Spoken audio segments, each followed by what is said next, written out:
Police මාධ්‍ය ප්‍රකාශක තුමාගෙන් ප්‍රකාශයක් ලබා ගන්න මම හිතන්නේ අපිත් එක්ක දැන් සම්බන්ධ වෙනවා පොලිස් මාධ්‍ය කොට්ටාශයේ අධ්‍යක්ෂ පොලිස් මාධ්‍ය ප්‍රකාශක සහකාර පොලිස් අධිකාරී එෆ්.යූ. වූට්ලර් මහත්මයා. ඉතින් පොලිස් අධිකාරීතුමනි අපිට කියන්න මේ සිදුවීමේ අලුත්ම තත්ත්වය මොකක්ද කියලා.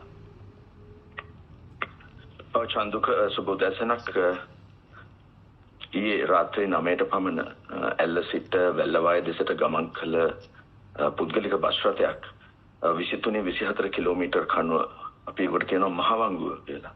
මහවංගුව අසලදී අඩි 1000ක පමණ ප්‍රපාතයට වැටිලා මේ අවාසනාවන්ත අනතුර සිද්ධ වෙලා තියෙනවා.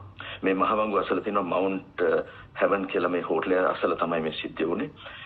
මේ බස් රථය මේක බැවුම් සහිත පාරක් අධික වේගෙන් පැමිණ තියෙන බවට තොරතුරු අනාවර වෙලා තියෙනවා. ඒ පැමිණි බස් රථය ජීප් රථයකට ගැටිලා ඒ තිබ්බ යකඩ වැටත් කඩාගෙන තමයි මේ බස් රථය මේ ප්‍රපාතයට වැටලා තියෙන්නේ.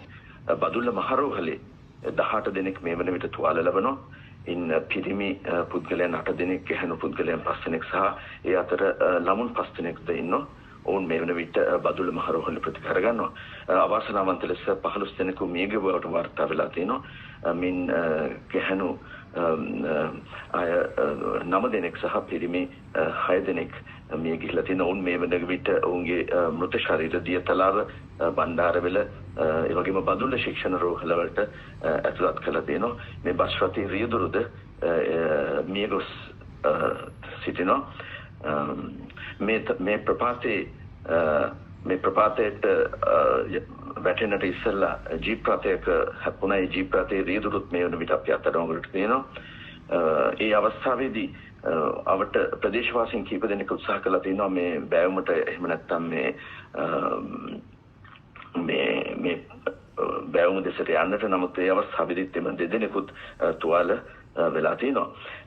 තංගල් නගර සභාවේ සේවය කරන ඇවුලුන් කියන පිරිසක් හැටියට තමයි මේ වෙන විට තොරතුරු අනාවරලා තියෙන්නේ. ඔබ දන්නවා චන්දික ඇල්ල ප්‍රසිද්ධ මහමෙවුනා අසපුව වැඳ පුදා ගන්නට තමයි මේ වන්දනා නඩය පැමිණලා තියෙන්නේ. ඉතින් ඊටමත් අවාසනාවන්ත ලෙස මේ සිද්ධියට මුහුණ පාලා තියෙනවා. විශේෂයෙන් අපි මතක් කරනවා නැවතත් මේ අධික වේගය නිසා රථය පාලනය කර ගන්නට නොහැකි වෙලා මේ අවාසනාවන්ත සිදුවීමට මේ බස් රථය මුහුණ පාලා තියෙනවා. ඇල්ල පොලිස් ස්ථානය මේ වෙන විට කණ්ඩායම් කීපයක් ප්‍රදේශීය මහ ජනතාව ඒ වගේම විශේෂ කාර්යබලකාය ඒ වගේම යුද හමුදාව සහ ප්‍රදේශවාසීන් එක්ක මේ කටයුතු කඩිනමින් විමර්ශනය කළා. විමර්ශන කිරීම සඳහා සූදානම් වෙලා තියෙනවා. මාධ්‍ය ප්‍රකාශකතුමනි අපිට තව දෙයක් දැන් මේ සමාජ මාධ්‍ය හරහා පෝස්ට් ගොඩක් ෂෙයා වුණා මේ උදව් කරන්නට එන්න කියලා. ඒ පිළිබඳව ඔබේ අදහස මොකක්ද? ඔබ හරි මේක අඩි 10ක තියෙන බෑවුමක් ඡන්දික මේ අවස්ථාවේදී සියලුම පාර්ශ්වයන් එකතු වෙලා තමයි මේ මృతදේහයන් ගැනීම සඳහා කටයුතු කළේ. තුවාලකරුවන් උඩට ගන්න කටයුතු කළේ. අපි මහජනතාවට ස්තුති පුද කරනවා. අවට ප්‍රදේශවාසීන් අපිට උදව් කරලා තියෙනවා පොලිසියට. ඒ වගේම සියලුම ආයතන නැවත වරක් යුද හමුදාව විශේෂ කාර්යබලකාය සහ ප්‍රදේශවාසීන්ගේ සහාය ලැබුණා. තවදුරටත් මේ පිළිබඳව සොයා බලමින් ඉන්නවා ස්ථානාධිපති ඇල්ලස් නිලධාරීන් පිරිස.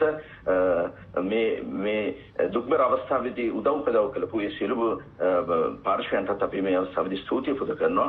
නමුත් නැවත වරක් රියදුරන්ගේ නොසලකිල්ල එහෙම නැත්නම් අධික වේගය නිසා මේ අවාසනාවන්ත සිදුවීම වාර්තා වුණයි කියලා අපි නැවතත් ප්‍රකාශ කරන්නට ඕනේ. බොහොමත්ම ස්තුතිවන්ත වෙනවා පොලිස් මාධ්‍ය ප්‍රකාශකතුමනි ඔබට.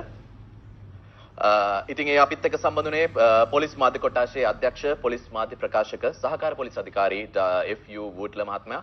ඉතින් ඔහු ප්‍රකාශ කළෙත් සාමාන්‍යයෙන් ආරක්ෂාකාරීව යා යුතු දෙයක්. මොකද මේ වන්දනා නඩයක් ඒ කියන්නේ ඇත්තටම මහමෙවුනා අසපුව වන්දනා කිරීමට ගොස් තමයි මේ සිදුවීම මේ අවාසනාවන්ත සිදුවීමට මුහුණ දුන්නේ කියලා. ඉතින් තාමත් හරි තොරතුරු ඒ කියන්නේ මේ අනතුරට හේතුව ඒ පිළිබඳව තාමත් පොලිසියත් විමර්ශනය කරමින් පවතිනවා. ඉතින් අපි බලමු ඉදිරි පැය කිහිපය ඇතුළත ওই පිළිබඳව අපිට තව මොනවද ලැබෙන තොරතුරු කියලා.